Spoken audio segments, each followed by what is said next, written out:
নমস্কার বন্ধুরা, চলে এসেছি আমরা জাভাস্ক্রিপ্টের আর নতুন ভিডিও নিয়ে। আজকে আমরা কনস্টেন্ট ডেটাকে কিভাবে ম্যানিপুলেট করতে পারি সেটা শিখব। আমরা জানি যে কনস্টেন্ট ডেটাকে আমরা চেঞ্জ করতে পারি না, বাট আমরা ডাইরেক্টলি চেঞ্জ করব। একবার তোমাদেরকে দেখিয়ে দিই। সাপোজ আমি এখানে লিখলাম কনস্ট এ, অ্যান্ড এর মধ্যে চলো অ্যারেরই ডেটা নিয়ে নিই। এখানে ডেটা নেবো কি, চলো 30, 40, 50। আমি প্রিন্ট করব ডকুমেন্ট ডট রাইট করে।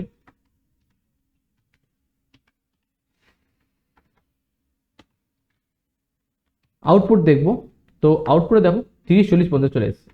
এবার এই ডেটাটাকে আমরা কি করবো, ম্যানিপুলেট করার চেষ্টা করবো, মানে এই ডেটাটাকে আমি চেঞ্জ করব। তো ডাইরেক্টলি যদি আমি এ কে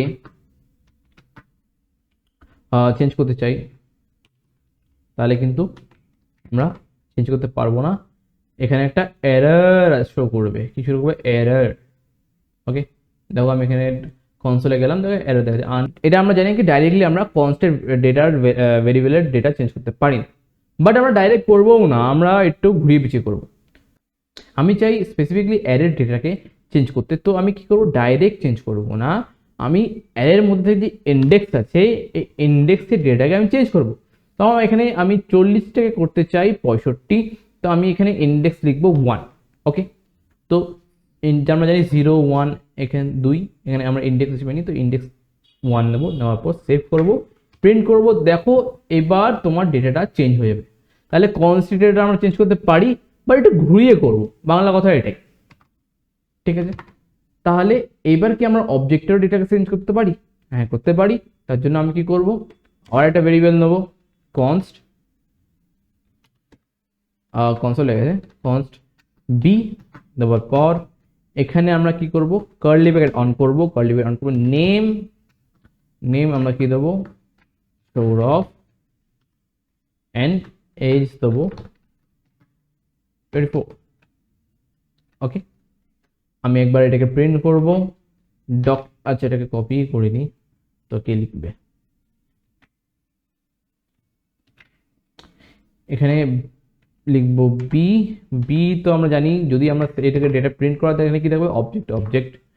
ওকে, তো এখানে একটা বি আর দিয়ে দিই ফার্স্টে, যাতে নেক্সট লাইনে শো হয়। তো আমি কি করবো, এখানে আমাদের অবজেক্টের প্রপার্টি থেকে কল করব যাতে আমি ডেটা দেখতে পাই। আমি এখানে কোনো নেম, ওকে, দেখো চলে এসেছে। এবার আমি এই সৌরভটাকে চেঞ্জ করতে চাই রন। তার জন্য কি করব, তার জন্য আমি আবার আমার ভেরিয়েবল বিটাকে কল করব, তার মধ্যে থাকা যে প্রপার্টিস তাকেও কল করব। এইবার আমি ডেটা কি চেঞ্জ করতে পারি, কারণ আমরা যদি আমি এবার না করি, যদি আমি ডাইরেক্টলি চেঞ্জ করতে যাই তাহলে কিন্তু হবে না। ঠিক আছে, তাই আমি এখানে প্রপার্টিসের নামটাকে কল করে এবার এখানে আমি লিখব রনি।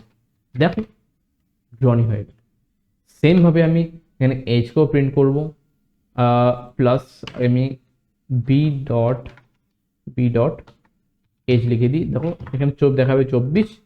তো আমি চাই এজটাকে চেঞ্জ করতে, তা কে 24টাকে করে দেবো 22, সেভ করবো, দেখো 22 চলে আসে।